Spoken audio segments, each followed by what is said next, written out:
Hi all, welcome to my channel. പുതിയൊരു job vacancy ആയിട്ടാണ് ഇന്നത്തെ വീഡിയോയിൽ വന്നിട്ടുള്ളത്.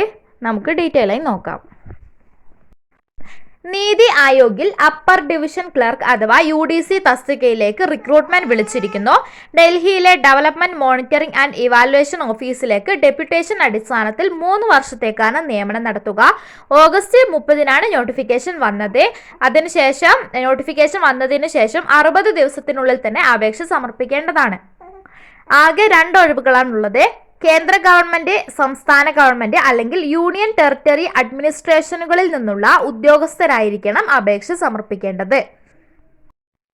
അപേക്ഷകർ പാരന്റ് കേഡറിലോ ഡിപ്പാർട്ട്മെന്റിലോ സ്ഥിരമായി സമാനമായ തസ്തികകൾ വഹിക്കുന്നവരോ ശമ്പള തലത്തിൽ ലോവർ ഡിവിഷൻ ക്ലർക്കായി 8 വർഷത്തെ റെഗുലർ സർവീസ് ഉള്ളവരോ ആയിരിക്കണം. ഇത്രയും യോഗ്യതയുള്ളവർക്ക് അപേക്ഷിക്കാം. 56 വയസ്സ് കവിയാനും പാടില്ല. ജോലി ലഭിച്ചാൽ പേ ലെവൽ 04 പ്രകാരം 25,500 രൂപ മുതൽ 81,100 രൂപ വരെ ശമ്പളം ലഭിക്കും. ഉദ്യോഗാർത്ഥികൾ നോട്ടിഫിക്കേഷൻ പൂർണ്ണമായും വായിച്ചു മനസ്സിലാക്കിയ ശേഷം അപേക്ഷ സമർപ്പിക്കുക. Thank you.